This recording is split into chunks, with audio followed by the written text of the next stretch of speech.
Hi everyone, welcome back to Homesteading Ways and Beyond. Today I wanted to share something with you guys because I'm thinking it can help you as well if you end up with this problem. Well, this little book here I was recently given as a gift and I love it. This is a service prayer book. You can't really see it. It's printed in really dark green here. But this was given to sailors and soldiers in World War II. In fact, it says here, authorized by the Army and Navy Commission of the Evangelical Lutheran Synod of Missouri, Ohio, and other states. And it is a second edition, September 1941. And it is so cool going through. Look at how great a condition this is. The pages are all intact. There's no rips. You can read everything. It's great. The outside, maybe not so much. There's some paint stains and, you know, this. Anyways, I love this. Except it's very stinky on the inside. When you open it up, it's just not a good smell at all. And I've had problems with other things being very stinky. Have you ever had clothing that got mildew on it? Trying to get the smell out of that is terrible. And there was years ago, I want to say, oh geez, around 2007, Paul and I went to an estate sale. No, it was an auction. And he just loved this dresser they had. And I dated it to about 1890. It was beautiful, beautiful dresser.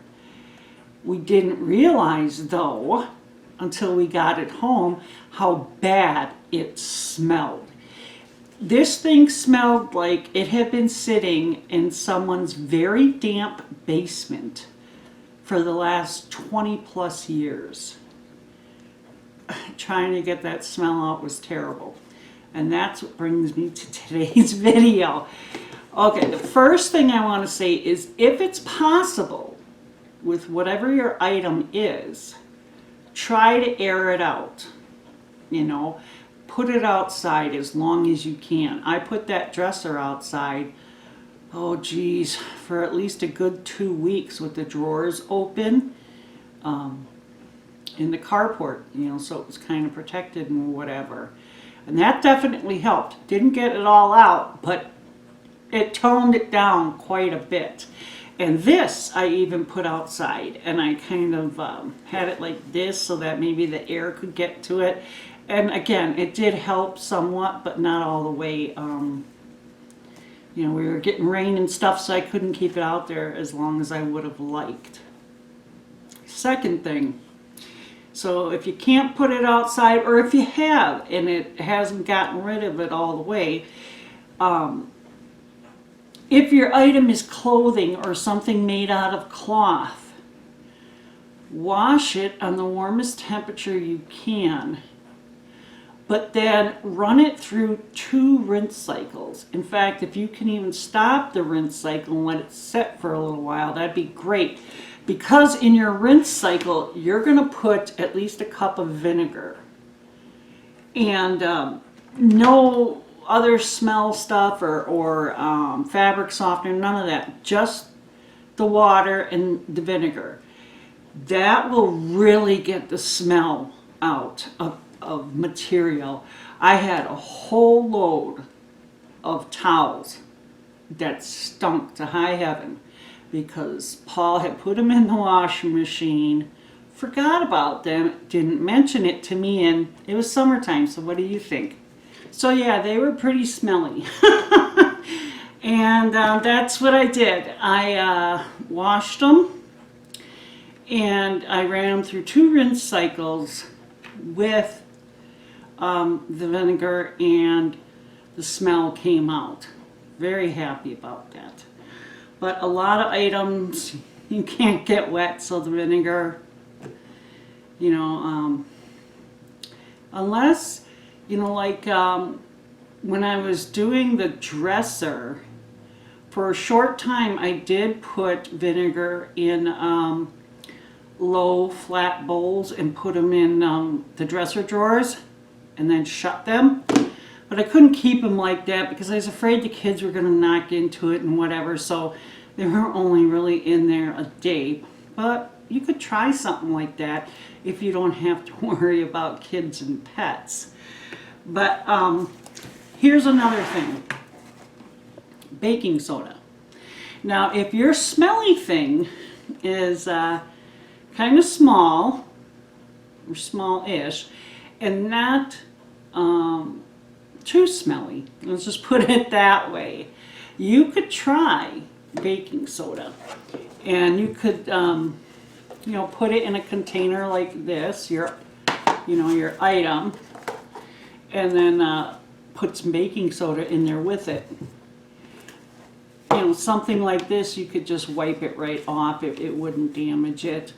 You know, so just consider what the item is you're putting in there. If you could put this down first and set it on top, however you want to do it. But a lot of times baking soda will get rid of smells. But I'm not confident it would get rid of a really strong smell.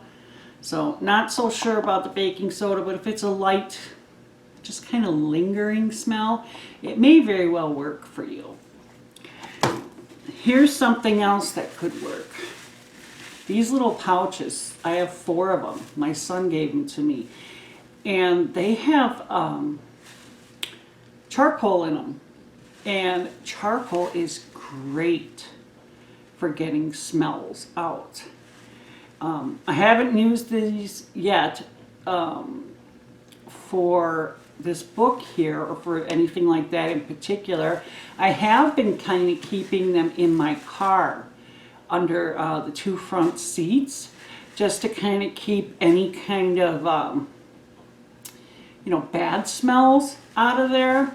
He uses these in his work boots when he comes home and he takes his work boots off.